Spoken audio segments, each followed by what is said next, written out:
শিক্ষার্থী আসসালামু আলাইকুম। হিরন স্টুডেন্ট কেয়ারে সকলকে আরো একবার স্বাগতম করছি। দুর্বলদের জন্য বেসিক ইংলিশ কোর্স ক্লাস 2 নিয়ে আপনাদের মাঝে আজকে আমি হাজির হয়েছি। যাই হোক, আজকে আমরা শিখব ইংরেজি শিখতে হলে সবার আগে যে শব্দের অর্থগুলো আপনার বাধ্যতামূলকভাবে জানা লাগবেই, তার আরো একটি ক্লাস আপনাদের জন্য নিয়ে আসছি। সর্বমোট 4টি শব্দের অর্থের ক্লাস আমি রাখছি। এটা হচ্ছে দ্বিতীয় ক্লাস। প্রথমটা আগেই আমি আপলোড করেছি, সেটা ছিল প্রোনাউনের কিছু অর্থ। এটা হচ্ছে কিছু গুরুত্বপূর্ণ অক্সিলারি ভার্ব, হ্যাঁ, যে আপনার লাগবেই। আপনি দেখতে পাচ্ছেন এখানে যে অক্সিলারি ভার্বগুলো আছে, হ্যাঁ। আশা করি আপনার এই অক্সিলারি ভার্বগুলা আমরা যদি মুখস্থ করে নিতে পারি খুব দ্রুত, তাহলেই আমরা পরবর্তী ক্লাসটা, হ্যাঁ, সামনের দিকে আমরা অ্যাডভান্স লেভেলের দিকে একটু আগাইতে আমাদের সুবিধা হবে। তো যাই হোক, এই শব্দের অর্থগুলো হচ্ছে, দেখেন আমি একটু বুঝিয়ে বলছি। Am, is, are, was, were, have, has, had, can, could, shall, should, will, would, may, might, do, did, does. আরো কিছু আছে, কিন্তু আমি এখানে গুরুত্বপূর্ণ গুলাই তুলে ধরলাম, যেগুলা সচরাচর আমাদের মানে সেন্টেন্স মেক করতে, বাক্য তৈরি করতে আমাদের লাগে, হ্যাঁ, নর্মালি লাগে। তো এই শব্দের অর্থগুলা হচ্ছে কি আমাদের মানে একদম লাগবেই। তো এর আগের ক্লাসে আমরা শিখেছিলাম যেমন হি, শি, ইট, হ্যাঁ, এগুলা আজকে শিখাচ্ছি অ্যামিজার, ওয়াজার।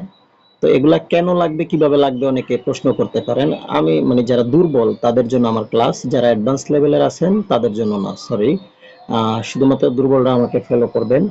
আমি বলছি, যেমন আগে আমি শিখেছিলাম হি অত সে, আই অত আমি। তো আমি যখন সাধারণত বলতে চাই যে আমি একজন ছাত্র, তো ওখান থেকে আমি আই শিখে নিলাম, আই অত আমি, আর এখান থেকে আমি এম শিখে নিলাম, ঠিক আছে।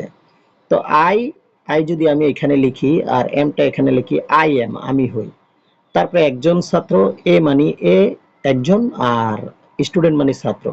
তো এইভাবে দেখেন, আমি অলরেডি আমি হই এইটুক বলতে পারছি। আমি হই এইটুক বলার পরে আপনি দেখা গেছে আমি হই ছাত্র, আমি হই ডক্টর, আমি হই চালাক, আমি হই বোকা, আমি হই মানে পাগল, আমি হই রাজা, আমি হই মন্ত্রী। যাই বলতে চান আপনি এই আই এম দিয়ে আপনি বলতে পারবেন। আবার দেখেন সে হয়, এখানে ওখানে আমি হি শিখাইছি না, হি অর্থ সে, আর ই যত হয় সে হয়।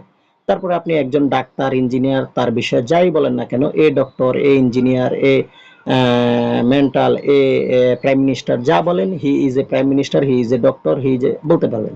আবার আমরা হই উই আর, ওখানে উই শিখছি আগের ক্লাসে, আর এবার হচ্ছে আর, হ্যাঁ। তো এইভাবে আমরা উই আর, ঠিক আছে, আমরা হই, বন্ধু, we are friend, we are man, আমরা মানুষ, উই আর যেমন সাফার, আমরা ভুক্তভোগী।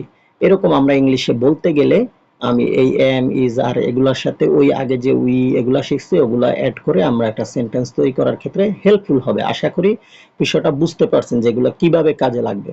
তো আপনারা অনেকে করেন কি, মানে দিয়ে রাখছে একজন, হ্যাঁ, পড়মু বলে রেখে দেন। আশা করি মানে যদি একটু মানে 5টা 10টা মিনিটও দৈনিক সময় দেন, তাহলে আগের ক্লাসটা শেখার পরে এই ক্লাসটা শেখার পরে কিছু বাক্য তৈরি করার ক্ষেত্রে আপনি হেল্পফুল হবেন, আমি এটা বিলিভ করি।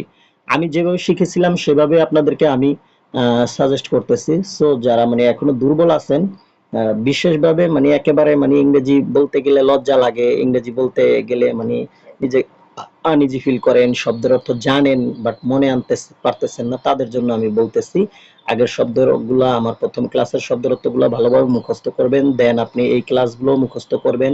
তারপর আমি 3 নাম্বার ক্লাসে নিয়ে আসছি আপনাদের জন্য মূল ভার্ব, বলতে আমরা যেগুলা বুঝি, যেমন আসা, যাওয়া, খাওয়া, থাকা, ওগুলা আমি পরবর্তী ক্লাসে নিয়ে আসব। তখন আপনি ওইগুলা দিয়ে আমি যাই, সে খায়, সে ওরে, এগুলা বাক্য তৈরি করতে পারবেন। তো পরবর্তী ক্লাসে আমি ওগুলা নিয়ে আসবো আশা করি। তো এখন আপনার কাজ হচ্ছে প্রথম ক্লাসটা মুখস্থ করে দেন এই ক্লাসটা মুখস্থ করে নেন, এবং আমাদের ভিডিও যদি ভালো লাগে আমাদের সাথে থাকুন। আমি আশা করি আপনাদের জন্য পরবর্তী ক্লাস নিয়ে খুব শীঘ্রই হাজির হব, আপলোড হব। যদি এই ভিডিওগুলো ক্লাসগুলো আমি আগে হাতে লিখে আপলোড করেছিলাম, এবার আমি আপনাদের জন্য বোঝার সুবিধার্থে, হ্যাঁ, অনেকে কমেন্ট করেছেন যে একটু ক্লিয়ারলি হলে ভালো হয়, জন্য আমি টাইপ করে নিয়ে আসছি। যাই হোক, ভালো থাকবেন, সাথে থাকবেন, ধন্যবাদ, আল্লাহ হাফেজ। পরবর্তী ক্লাসের জন্য হ্যাঁ, যদি ভালো লাগে আমাদেরকে লাইক কমেন্ট শেয়ার করে ফলো দিয়ে পেজটা সাথে থাকুন। আল্লাহ হাফেজ।